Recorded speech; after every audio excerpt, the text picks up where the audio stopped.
Փառք Տիրոջը, եղբայրներ քույրեր։ Շնորհակալ ենք Տիրոջից։ Ղուկաս ավետարանից մի հատ համար պիտի կարդամ, փոքր մի հատ առագա, ընդամենը մի համար է այդ առագը։ Ղուկաս ավետարանի 5-րդ գլուխ 37 խոսքը։ Եվ մեկը նոր գինին հին տիկերու մեջ չդներ, եթե ոչ նոր գինին տիկերը կպատրե, ինք կթափվի ու տիկերը կկորսվին։ Եկեք հասկանանք, ինչու համար է տիկը պատրվում։ Չգիտեմ, մեր ջահելները կարող է չգիտեն տիկը ինչ է։ Մի հատ բարձիկ է ռեզինից, որ մեջը գինի էին լցնում ժամանակին ու շատ թարմ մնում էր, այդ երկար տարի պահում էին։ Ուրեմն Տեր Հիսուսը ինչ է ասում, ասում է նոր գինին հին տիկերի մեջ չեն լցնում, որովհետև տիկը պատրվելու է։ Ինչ պատճառն ինչ է։ Ուրեմն տիկը երբ որ հինանում է, չունի հատկություն ընդարձակվելու, բայց նոր գինին, որ լցնում են տիկերի մեջ, այդ նոր գինին ընդարձակվելու հատկություն ունի, երբ որ ընդարձակվում է, ու տիկը հին ալնում, չի կարող ընդարձակվի, պատրվում է։ Այսինքն մի քիչ մեր լեզվով ասենք, երբ որ մարդը իր կարողությունից ավելի բան է վերցնում իր վրա, այդ մարդու կյանքի մեջ էլ առաջանում պատրվածք։ Հիմա օրինակի համար ասեմ, ինձ մի անգամ մի տեղ ասել եմ, չեմ հիշում, իմ օրինակի համար ինձ ասեք, ստե կայնի երկի, ես կվատանամ։ Իսկ եթե շատ ստիպեք, որ երկեմ, կարող է մարդ չմնաց, սաղը տելնեք, փախնեք։ Իմ բանը չի, հասկանում եք, էդի մարդը պիտի հասկանա, ինչ կարողություն է իրան Աստված տվել։ Պատրվածքը առաջանում է, երբ որ մարդ իր կարողությունից ավելի բեռ է վերցնում իր վրա։ Օրինակ ասեմ, Գործք առաքելոցում 5-րդ գլխում գրված է, որ Թևդաս անունով մեկը դուրս եկավ, մի 400 հոգի մարդ հավաքեց իր շուրջը, եւ մի օր էլ այդ Թևդասը սպանեցին, 400 հոգին ցիրուցան եղան, ցվրվեցին, գնացին։ Դրանից հետո մի հատ ուրիշն է դուրս գալիս։ Հուդա Գալիլացին դուրս եկավ եւ ասում է շատ ժողովուրդ իր հետևից տարավ, մի օր էլ Հուդան կորսվեցավ, այդ ժողովուրդը ցիրուցան եղան։ Այսինքն իրանց բանը չէր, թե ինչի համար են այդ ժողովուրդը հավաքի իրան շուրջը, մենք չգիտենք, բայց հասկանալի է դառնում մի բան, որ այդ Թևդասը, թե Հուդա Գալիլացին ուզում են ինչ-որ երևելի մեկը դառնային։ Եվ չհաջողվեց։ Գործք առաքելոցում 15-րդ գլխում ասում է Սկևա քահանայապետը ուներ 7 որդի։ Այդ 7 որդիները որոշեցին, որ դիվահարի համար աղոտ կանեն։ 7 հոգով դիվահարի համար աղոթում են։ Հիմա ինչ էին ասում իրանք, ասում են Հիսուսի անունով են ասում են, Հիսուսը որ է Պողոսն է քարոզում։ Էհա Պողոսը քարոզում է ձեզ ինչ։ Հիմա ինչ կատարվեց, այդ դիվահարը հարձակվեց այդ 7-ի վրա, ասեց ես Հիսուսին եմ ճանաչում, Պողոսին էլ գիտեմ, դուք ով եք։ Այդ 7-ն էլ արուն լվա այդ դևի երեսից փախան, թողեցին այդ հիվանդին փախան։ Այսինքն ինչ է նշանակում, եղբայրներ քույրեր, որ մարդը պիտի հասկանա Աստված իրան ինչ կարողություն է տվել, դրա մեջ մնա։ Իմ օրինակ համար մենք խոսում ենք, որ եկեղեցին Քրիստոսի մարմինն է, չէ՞։ Իմ օրինակ համար, եթե ես Քրիստոսի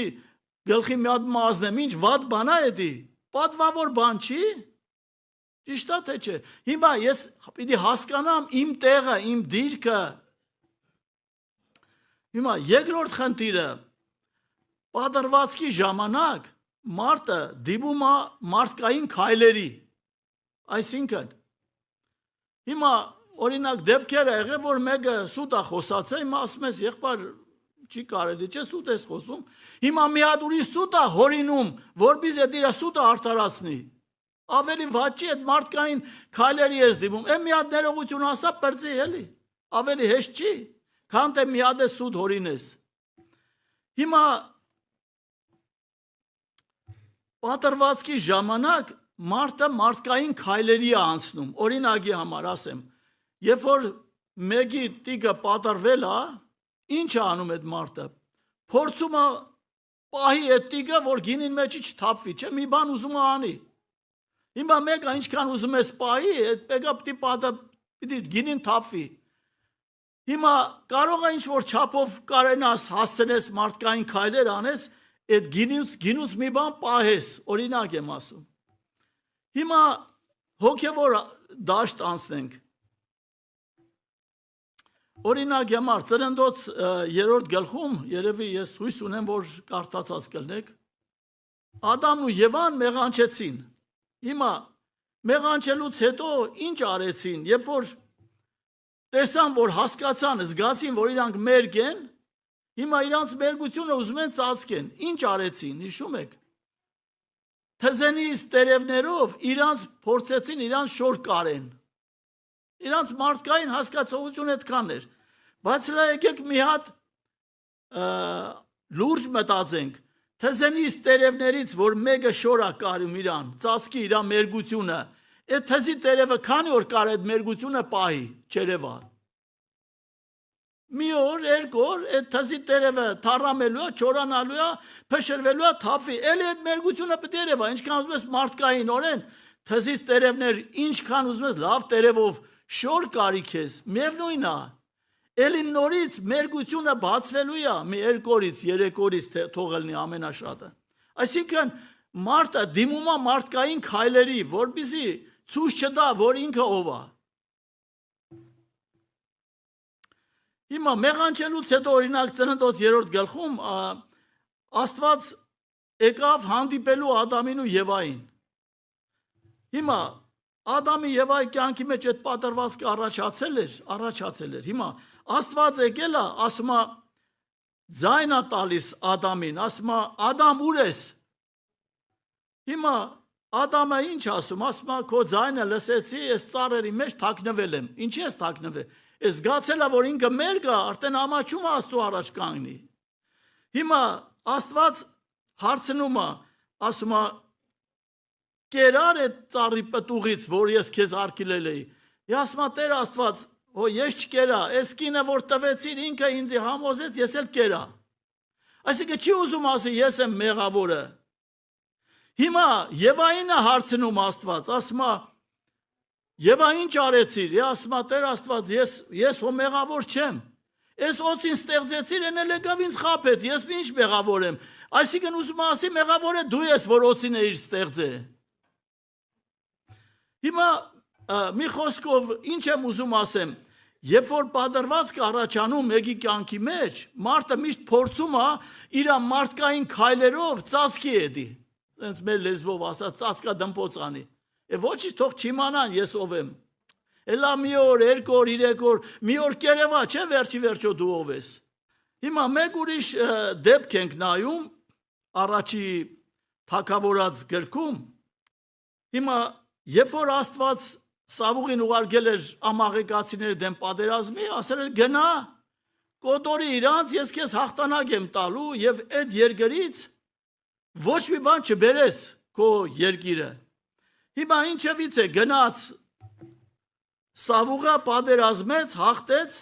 հիմա դրանից հետո ինչ արեց, ամենալավ անասուններին ջոգեց, բերեց իր երկիրը։ Սամվել մարգարեն դուրս եկավ իրան դիմավորելու, ասեց Սավուղ, ես ինչ ես արել, ասма դե գնացի ոնց պատվիրել էիր, հաղթեցի, վերադառնում եմ։ Բա ասեց, այս անասունների ձայնը ինչ է, որ արել բերել ես։ Ասма այդ ինչ վատ բան եմ արել, ընդեղի լավ անասուներին բերել եմ, որ զո անեմ, պաշտամունք անեմ քո Տեր Աստծու համար։ Սամվելը ասեց, որ դու սխալ ես արել, քո թագավորությունը պետք է քեզանից գնա։ Հիմա Սավուղը տեսավ, որ ինքը ընկել է մի անհասկանալի վիճակի մեջ։ Ինչ է ասում Սամվել մարգարեին։ Ասում է, արի իմ հետ, արի գնանք Իսրայելի ծերերի մոտ, ինձի պատիվ տու, թող չիմանան, որ իմ կյանքի մեջ բանը առաջացե։ Հասկանում եք։ Էսի շատ լուրջ բան է, եղբայրներ քույրեր։ Ասում է, արի գնանք ինձի պատվի ժողովրդի առջև։ Սամվելը ասեց, դու մեղք ես գործե, ես քո հետ չեմ կարա գամ։ Հիմա տեսնում եք ինչա մարդու կյանքի մեջ, երբ որ առաջանում է մի բան, մարդը փորձում է իր մարդկային ձևերով անենց անի, որ ոչ մեկը չհասկանա, որ ինքը սխալ բան է արել։ Երրորդ խնդիրը պատրվածքի ժամանակ տիգը որ պատրվում է, կորուստ լինում է, թե չի լինում։ Տիգը պատրվել է դե մի կորուստ, գինին թափվել է երկու կորուստ։ Կորուստը անպայման պիտի լինի, անհնարին է, որ կորուստ չլինի։ Գինին թափվեց, տիգը պատրվեց, տիգն էլ կորսվեց, գինին էլ։ Հիմա օրինակ Սուրբ գրքից նորից նայենք Ադամի կյանքից։ Ադամի կյանքի մեջ որ առաջացել էր այդ պատրվածքը Աստծո եւ իր միջև։ Հիմա Ադամը կորցրեց Եդեմական պարտեզում ապրելու իր հնարավորությունը։ Աստված իրան դուրս արեց Եդեմական պարտեզից։ Այսինքն Ադամի կյանքի մեջ առաջացավ կորուստ, թե չառաջացավ։ Տեսնում եք, առաջացավ։ Կայենը կորցրեց իր ընտանիքը, կորցրեց իր ընտանիքի հետ ապրելու հնարավորությունը։ Կայենի կյանքի մեջ էլ առաջացել, չէ՞։ Զոհ էր տարել անելու, Աստված չէր ընդունել զոհը։ Հիմա Կայենը թողեց իր ընտանիքից, եսին որ երկիրը փախավ։ Պատմությունը ասում են, որ գնացել է, փախ եկել է Հայաստան։ Հայաստանում մեղավորները քիչ էին երևի։ Աբելը ինչ եղավ, Աբելը զրկվեց իր կյանքից, կորուստ եղավ, թե չեղավ, եղավ։ Աբելը զրկվեց իր կյանքից։ Սավուղի կյանքի մեջ որ առաջացել էր, ինչ կորցրեց Սավուղը։ Սավուղը կորցրեց առաջին իր թագավորությունը եւ երկրորդը իր կյանքը, ինքը պատերազմի դաշտում զոհվեց։ Այսինքն ինչ եմ ուզում ասեմ, եղբայրներ, քույրեր, որ երբ որ մարդու կյանքի մեջ մի բան է առաջանում, մարդը պիտի անպայման կորուստ ունենա։ Դրա համար, ասենք, մենք պիտի ուշադրություն դարձնենք, եթե մեր կյանքի մեջ մի բան է առաջանում, մենք ոչ թե փորձենք մեր մարդկային ջանքերով ազատվենք կամ ցույց տանք մարդկանց, որ գիտես, ես սուրբ եմ, ես օթերով ման եմ գալիս։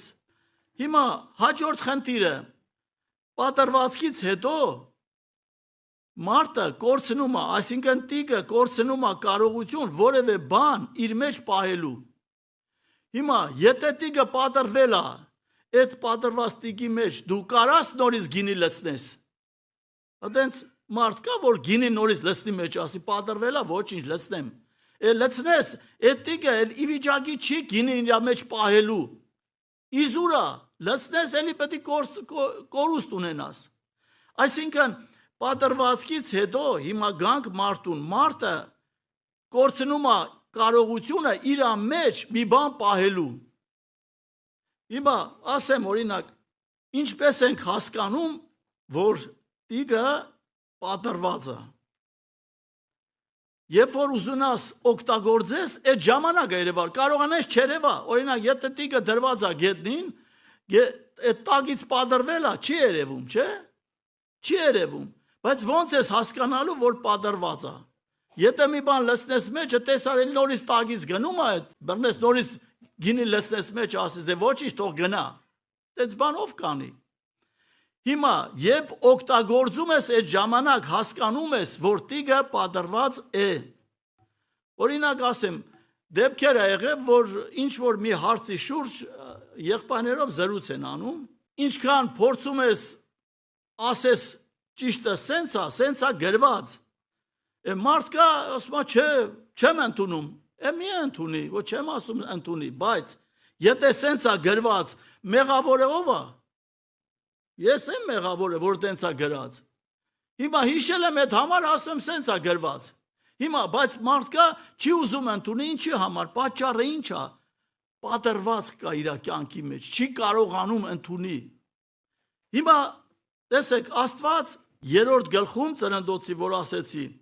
Ադամին ինչ ասեց, Ադամ կերար, ասմա, չէ, ես ինչ անեմ, այդ կինը, որ չստեղծեիր, ես չէի ուտի, այսինքն իր կյանքի մեջ Ադամի առաջացել է պատրվածք,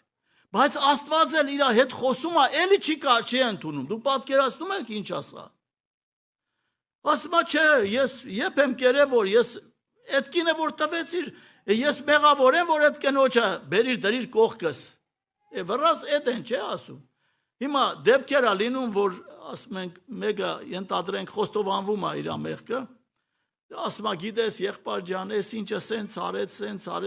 արեց, դրա պատճառով ես ընկա մեղքի մեջ։ Դու կարողություն չունեիր դիմանալու։ Տարիներ առաջ, ուրեմն որ Հայաստան էի գնում, մի հատ տարիքով քույրիկ կար, ամեն գնալուցս մոտենում էր ինձ, ասում էր Սամվել եղբայր, խոստովանվելու բան ունեմ։ Ասում եմ տեստես կան եղբայր կախի չես խոստովանվում։ Չէ, ասում ա իրանց որ խոստովանվեմ, ինձ հաղորդությունից զրգում են։ Ասի լավ, ինչ ա եղել, ասա տենամ, ասեց այս թորներից վրա ասում ա, այնքան եմ ջղայնանում, ինչ անեմ։ Ես էլ ասում եմ քույրիկ ջան, շարունակի ջղայնանալ։ Ասում ա ո՞նց։ Ես էլ գիտեմ, ասում ա մի խելքը գլխին բան պիտի ասես։ Հա, դու կամ պիտի ջղայնանաս, կամ պիտի չջղայնանաս, այդ երկու տարբերակն ա։